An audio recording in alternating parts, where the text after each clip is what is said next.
반갑습니다.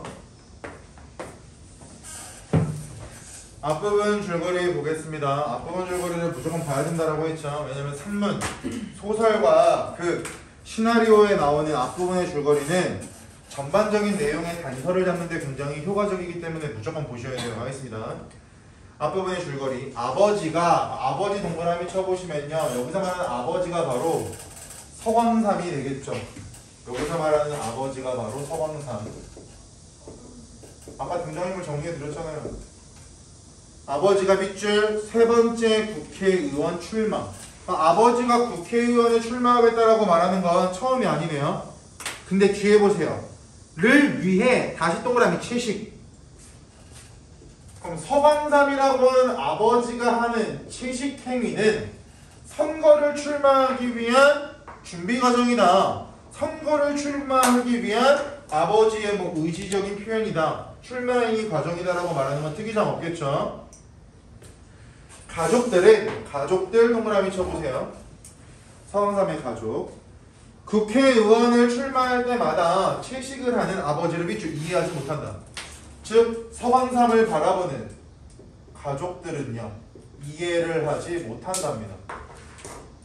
아버지는 어떻게 보면 조금 외로운 입장에 놓여 있다라고도 해석할 수가 있겠죠. 자기의 행위에 대해서 어느 누구도 공감을 해주지 않고 있는 상황이 될 테니까 이어서 보겠습니다.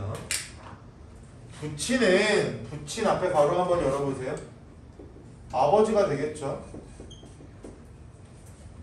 자신이 속해 있으면서 아버지가 속해 있는 건 사회가 될 거야. 현실 사회.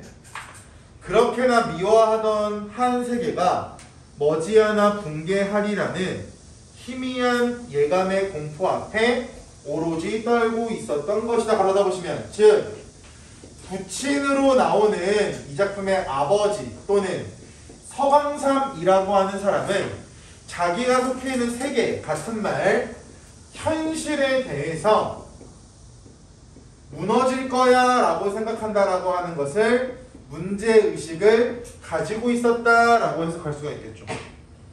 즉 아버지는 현실에 대해서 부정적인 인식을 가지고 있던 인물이 되겠죠.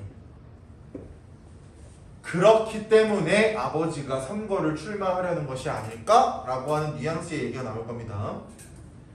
체면을 불구하고 여기 밑줄 부친이 출마했던 것은 아마 그 때문인 듯하다. 즉 아버지께서는 체면 따위를 신경 쓰지 않고 세 번째 선거 출마에 결심한 이유는 부정적으로 바라보는 현실 자체가 무너질까봐 세계가 무너지는 것을 볼 수가 없어서 아버지는 선거 출마를 계속했답니다.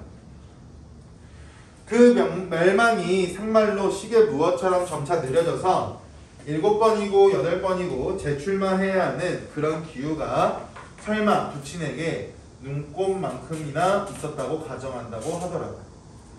부친의 유일한 이해자는 숙당 조문재 선생이었다. 조 선생은 중학교 한문선생으로 두루미처럼 버쩍 마른 모습으로 시의 언덕바지에 살고 있었는데 그 양반의 말을 좀 빌려보면 부친 앞에 바로 열어보세요.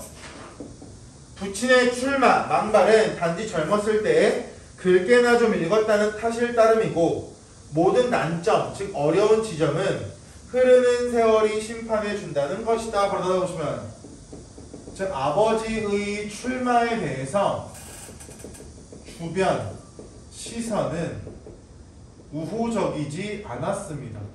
글 좀 꽤나 읽었으니까 나가는 거지. 시간이 해결해 줄 텐데 못하러 나가. 이런 식으로 부정적으로 봤대요. 세월도 세월이려니와 선량에 대한 부친의 이런 엉뚱한 꿈이라든가 이를테면 그 준비라고 할 수 있는 채식 동그라미. 아버지의 출마 행위 과정에 반드시 나오는 게 채식이라고 했으니까 채식이라고 하는 것과 관련된 내용들은 굉장히 중요하겠죠.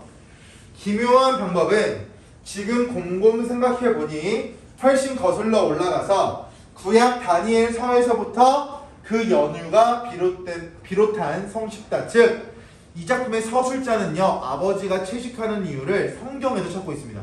추측.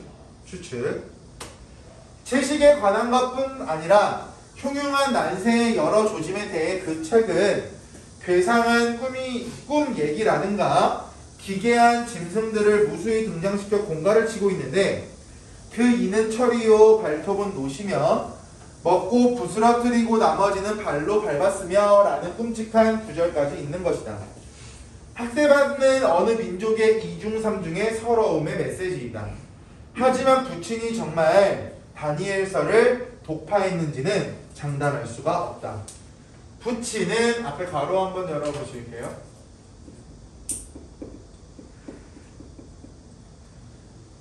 부친은 홀로, 여기 밑줄 쳐보자. 부친은 홀로 무언가 유일한 것을 믿고 있는 듯 하기는 했으나 밑줄, 즉 가족과 달리 홀로 종교를 믿고 있었죠. 가족들은 무교인가 봐요. 아버지를 제외하고 나머지는.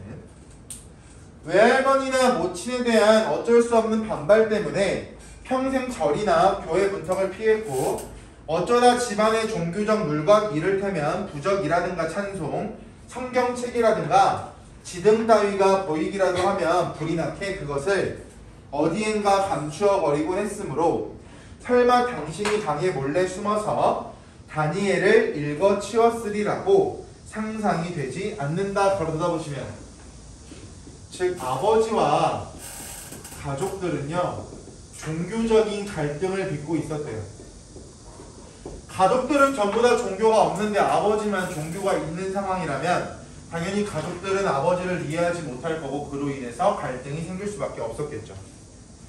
하지만 다니엘의 그것과 똑 같은 어이없는 절교가 허기와 오기와 무청중에 지친 부친의 유세장에서, 즉 부친의 유세장에는 아무 사람도 없었나 봐요. 그러니까 아버지를 지지해준 사람이 없었겠죠. 번번이 흘러나오는 것을 나는 들었던 것이다. 나를 앞에 가로 열어보시면, 선거를 유세할 때는 나를 뽑아주세요라고 강인하게 결연하게 말을 하겠죠. 사자 아가리에 쳐 넣어보시오. 펄펄 끓는 불 속에 나를 확 던져보시오. 내한테 어디 평생 풀만 먹여보시오. 끄떡도 안 할 것입니다. 나는. 여러분 걸어다 보시면, 즉 출마와 관련된 아버지의 결연한 의지가 드러나죠. 내가 어떠한 곤란과 어려움에 처해도 나는 극복할 수 있으니까 여러분 저를 믿고 뽑아주세요 라고 어필하고 있는 과정이 되겠죠. 그렇다 얼음이다. 만상이 타는 듯한 열화에 귀가 들려 오직 한 개의 통큰 구멍만을 찾아 허덕이는 한여름 대낮 같은 때 홀로 자전거 등받이에 서늘한 수정과 같은 지급법, 거창한 물건을 싣고 달리면 부친의 꿈도, 여기 밑줄, 부친의 꿈도 빼도 박도 못하게 그 결정체 속으로 스며들었던 것임이 틀림없다. 서술자의 추측인데 여기서 일단 적어놓고 설명할게요. 아버지의 꿈에 대한 서술자의 추측. 서술자는 아버지가, 여기서 말하는 수정체라고 하는 건 얼음 도매업자라고 했으니까 서광삼이 배달할 때 싣고 가는 얼음을 말할 겁니다. 서광삼이 얼음을 배달하러 가는 과정에서 다양한 선거에 나오는 국회의원들의 선거 유세나 출마 의지를 들었겠죠. 그걸 들으면서 아버지는 이러한 썩어빠진 현실을 내가 바꿔놔야지 라고 하는 출마하고자 하는 의지가 생겼을 거고, 출마라고 하는 게 아버지의 꿈으로 자리 잡히게 된 이유를 서술자는 방금 밑줄 친 것처럼 추측하고 있었답니다. 나 출마할란다 하고 처음으로 입을 열었을 때에 대면적인 웃음, 우는 듯한 눈, 경악에 찬 가족들의 희망의 시선에 이윽고 조금씩 떨리기 시작하던 입술이 그것을 증명한다. 부친 앞에 바로 열어보실까요? 부친은 별식으로 모처럼 놓인 도미구이 접시를 한 옆으로 슬그머니 밀어놓고 허탈한 얼굴로 시금치 접시로 젓가락을 가져갔다. 가로다 보시면 이게 바로 아버지가 출마하겠다는 출마의 신호 같은 말, 채식하고자 하는 행위가 되겠죠. 생선도 안 먹고 풀떼기만 먹는다. 그것이 신호였다. 누이와 나는 4년마다 오는 부친의 구닥다리 같은 홍역을 또 치르게 되나 보다 하고 부지중 서로 얼굴을 마주 보았다. 우리들이 고통스러웠던 거는 서광삼 무표, 그 빵표죠. 서광삼 삼표니 하는 이웃이나 학교 동료들의 조석간 인사가 아니었대요. 즉, 너네 아버지 표 많이 못 받았던데 이런 것들은 별로 신경 쓰지 않았답니다. 그것 앞에 바로 열어보실까요? 아버지가 표를 못 받았다고 놀림받는 거는 괜찮았다. 하지만 선거 소동이 끝날 때마다 전시의 오욕에 찬 익살 맞은 조롱을 우리 집 위에만 속삭 뒤집어 씌우고도 진실로 늠름하고 의연히 고고해서 참으로 아름답기까지 해보이는 부친의 배짱에 있었다. 즉, 낙선을 하면 슬퍼해야 되는데 낙선을 했지만 아버지는 굉장히 아무렇지 않았답니다. 의연한 모습을 보여줬대요. 이게 바로 가족을 더 고통스럽게 한 요인이었다고 합니다. 낙선을 하면 차라리 슬퍼라도 하면 괜찮은데 낙선 후에 아무렇지 않은 것처럼 의연하게 생활하니까 이러한 모습을 보는 가족들이 더 고통스러웠대요. 니은 마찬가지 체크해 보시면 이 니은도 낙선을 한 아버지에 대한 서술자의 추측이라고 보시면 돼요. 서술자의 추측이 중간중간 들어가 있어서 구분 도와드리고 있습니다. 어쩐지 부친은 봉장마가 깨진 아스팔트 틈서리에 흙탕물을 튀기는 을씨년스러운 한밤중에도 청명한 구름 속을 혼자 걷고 있는 듯 했으며 고독감에 몸을 떨며 내가 뒷간에 홀로 움치고 앉아있을 때에도 갓 벌어진 무슨 커다란 꽃봉오리 속에 의젓이 또아리를 틀고 있는 듯 했던 것이다. 중략 부분 줄거리. 아버지는 합동 유세장에서 친구 최씨를 만나게 되고 최씨는 유세장에서 아버지의 과거와 관련된 일을 빌미로 난동을 부린답니다. 분명치는 않아도 밑줄 부친이 채식을 그만둔 것은 그 이후부터이다. 부친이 채식을 그만두었다라고 하는 것을 통해서 알 수 있는 아버지의 내면은요. 채식을 관뒀다라고 하는 건 아버지가 선거, 유세를 한다야 하지 않는다요? 안 한다가 되겠죠. 채식을 한다라고 하는 건 출마를 하겠다라는 메시지가 될 텐데 채식을 안 한다? 그럼 출마 행위를 더 이상 표현하지 않겠다 같은 말, 선거 유세를 나아가지 않겠다가 되겠죠. 돌아오는 길에 부친은 가장 그럴싸하게 당신의 얼굴이 크게 찍힌 선거 벽보를 찢어 부겨서 잡담체하고 그것을 길가에 던져버렸는데 무슨 변화와 동요가 부친의 내면에서 일어나고 있는지는 모르겠지만 밑줄 채식을 패하자 기뻐 날뛴 것은 물론 그 친척 참모들. 채식을 패했다, 채식을 그만했다라고 하는 건 아버지가 선거에 더 이상 출마하지 않겠다, 않았다라고 해석할 수가 있겠죠. 그러니까 아버지의 선거 유세에 반대했던 사람들이 좋아하는 사람들이 될 테니까 친척들은 아버지가 선거에 나가는 것을 반대했다라고 추론할 수도 있겠죠. 순 대구이거나 날치, 가자미 같은 것이 상위에 올라오면 그것은 깜짝할 새에 눈앞에서 사라져버렸다. 그것은 계면쩍기보다는 더러운 광경이었다. 부친은 글썽글썽해진 눈으로 가족들의 그런 왕성한 식욕을 지켜보고 있었던 것 같다. 오랜만에 고기를 보니까 속이 꼬리꼬리하다는 둥 하는 친척들의 그 파렴치 세모 쳐볼까요? 그러면 서술자인 나는요, 친척들을 파렴치하다라고 표현하고 있으니까 서술자인 나는 친척들을 긍정적으로 본다야? 부정적으로 본다야? 부정적으로 본다가 되겠죠. 잘 씹어서 천천히 하고 주위를 소금거리는 모친의 낭만. 누이의 부어터진 얼굴, 무슨 일이 일어났는가? 부친은 광 속에 자전거를 처박아둔 채 운신을 안 했다. 얼음 운반은 물론 내가 대신하지 않으면 안 되었다. 부치는 62세였다. 보름 남짓을 앞둔 선거일이 빨리빨리 지나갔다. 서강산 무표, 서강산 무표, 서강산 무표. 그동안 단 하루 부치는 밖을 나갔을 뿐이다. 너 나하고 좀 나가자고 부친이 말했을 때 또 발작이 시작되나 보다 하고 생각했다. 내가 자전거를 끌고 나오자 부친은 그만두라고 고개를 흔들었다.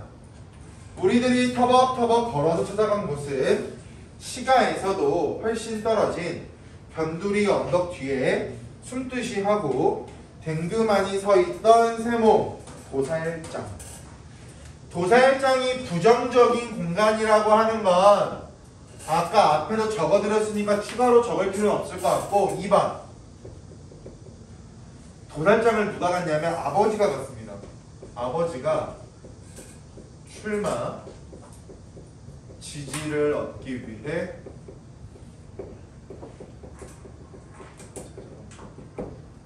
채식을 하면서 자신의 목표와 꿈을 이루기 원했던 아버지가 자기가 최근에 있었던 유세장에서의 일 때문에 선거에 대해서 포기하고 가만히 생각하다 보니 자기가 처해 있는 세상에 대해서 바꾸고 싶은 열망이 있었겠죠. 그러니까 똑같이 무표, 즉 빵표를 받게 될까봐 출마 지지를 얻고 나면 내가 당선될 수 있지 않을까라는 생각에 도살장을 찾아갔답니다. 그 일대는 분지처럼 지대가 낮아서 잡초와 잡석과 황토가 같은 벌판을 이루고 개읍 바람에 눕고 있었으며 잿빛의 긴 콘크리트 담으로 도수장은 네모지게 철통같이 에워싸여 있었다. 그 무렵 그 앞에 가로 열어보실까요?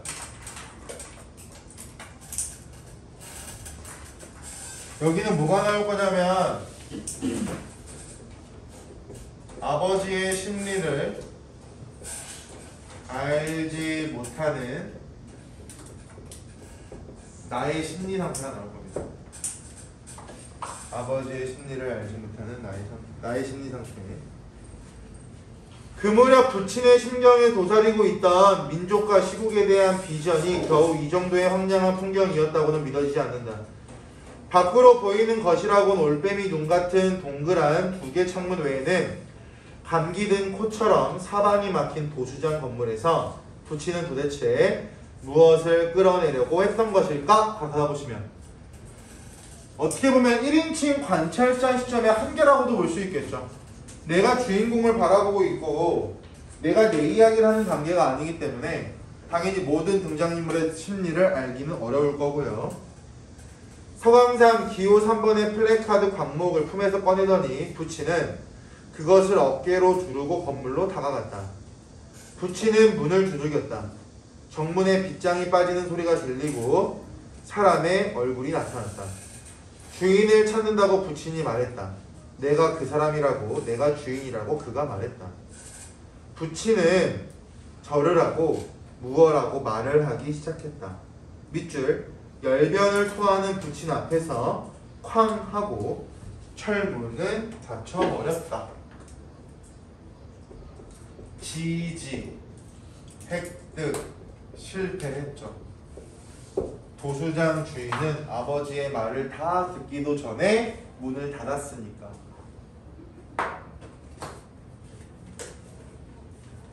미음 동그라미 쳐보실까요? 그러면 출마 지지를 얻기 위해 찾아간 곳에서 지지 획득을 실패했습니다. 여기 미음은 당연히 아버지의 모습이나 아버지의 심리 상태가 나올 텐데 출마 지지를 얻어서 당선됐더라면 자기가 원하고자 하는 바를 이룰 수 있었지만 출마 지지를 얻지 못했기 때문에 아버지는 실망감도 느낄 거고요. 허탈감도 느끼겠죠. 허무하기도 할 거고. 언덕바지로 돌아오자 부치는 잡초를 한 줌 훑어서 입에 넣고 그것을 질겅질겅 씹으면서 우연히 눈앞의 건물을 바라보곤 있었다. 모르긴 하되 부친으로서는 정육점의 고기를 거덜내는 모든 시민들의 지지를 얻는 비결은, 즉 육식하는 사람들의 지지를 얻는 비결은 거기서 모든 덩어리가 흘러나오는 도수장의 주인을 구워 삼는 길밖에 없다고 생각했음이 틀림없다. 예를 들어서 지금 여기 강의실에 있는 우리가 하나의 마을이라고 가정을 한다면 여러분들이 이용하는 가게가 제가 이용하는 가게라고만 생각을 할게요. 그럼 병현이가 선거에 출마하고 싶은데 계속 빵표로 떨어지고 있는 거야. 그러면 마을 사람들이 전체로 이용하는 공간이 제가 운영하고 있는 가게라면 병현이는 저한테 와서 자기에 대한 이야기를 잘 해주세요라고 부탁을 해야 제가 물건을 팔면서 나머지 여러분들께 병현이를 뽑으면 좋을 것 같아라고 제시할 수가 있겠죠, 그죠? 그렇기 때문에 아버지가 찾아갔다라고 보시면 되죠. 내가 처해 있는 현실 세계에 대해서는 나는 문제가 있다라고 생각하고 부정적이라고 생각하지만 결국 내가 당선이 돼서 이러한 부정적인 현실을 바꾸기 위해서는 지지가 필요했고 많은 사람들이 이용하는 도시장 주인의 지지를 얻어야만 했다. 하지만 실패해서 허무감을 느끼고 있다. 허탈감을 느끼고 있다. 한 식경이 지난 뒤 부치는 다시 반 밑으로 내려가 다가가서 그것을 두들겼으나 이번에는 열리는가 하자 문은 닫혀버렸다. 부치는 두 말 안고 돌아서서 가자는 눈짓을 했다. 즉 아버지는 마지막까지 도수장 주인으로부터 철저하게 외면당하면서 끝났죠. 문제 가겠습니다. 22번 밑글에 대한 설명으로 적절한 것은 1번 아버지는 자신이 살고 있는 시대를 긍정하지 않죠. 부정한다라고 했죠. 아버지의 유일한 이해자인 식당 조문현 선생은 아버지의 출마에 대해 글에 대해서 모른다라고 해서 글을 안다라고 했어. 안다라고 했죠. 무지라고 하는 두 글자가 틀렸고 나는 아버지를 성경에 대한 이해도가 높은 사람으로 여기지 않죠. 4번 나는 외할머니와 모친 사이에 종교적 갈등이 없어요. 아버지와 가족 간에 오히려 종교적 갈등이 나와야죠. 외할머니와 모친은 연관성 없고요. 정답은 5번이 되겠죠. 23번 적절한 것은 1번 기억 볼까요? 내한테 라고 나와 있는 부분 유권자들의 연민을 끌어올리기 위한 게 아닙니다. 연민은 저를 불쌍하게 봐주세요. 슬프게 봐주세요. 저 좀 뽑아주세요인데 기억은 아버지의 결연한 의지를 드러내기 위한 행위라고 했으니까 연관성 없을 거고요. 2번 선거 결과에 대해서 아버지는 절망하지 않는다라고 했어. 디귿 친척들과 가족의 행위에 대해서 나는 연민을 갖지 않고 부정적으로 바라본다라고 했죠. 4번 아버지의 현실 도피죠. 아버지는 현실을 도피하지 않았습니다. 정답은 5번이 되겠죠. 24번 별빛이 막아놓고요. 채시가 관련된 것들은 여러분들이 꼭 정리하셔야 되는 중요한 부분입니다. 옳지 않은 거 정답 5번이죠. 탈속 밑줄 쳐보시면 같은 말 속세를 벗어나다. 속세를 벗어나면 우리가 고전작품에서 보는 것처럼 자연으로 가고자 하는 행위가 될 겁니다. 하지만 선거에 출마한다라고 하는 건 속세를 벗어나고자 하는 건 아니잖아요. 나머지 1, 2, 3, 4는 정리하셔야 되고요. 25번 보기 가겠습니다. 초식은 여기 밑줄 폭력과 비준수로 풀상된 육식의 세계에 맞서려는 개인의 특징을 형상화. 초식에서는 육식 세계의 삶의 논리에 따라 일상을 살아가는 사람들을 부정적으로 그린다. 이들은 낡고 부조리한 세계를 새롭게 변화시킬 수 있는 사회적 동력을 상실한 인물들을 형상화. 이런 의미에서 초식은 아버지가 출마할 때마다 육식을 거부하고 채식을 선택하는 행위는 단순한 섭생의 문제가 아니다. 그것은 밑줄 한 사회를 오랫동안 규율해온 기존의 삶의 방식과 관습을 흔드는 행위가 될 수밖에 없다.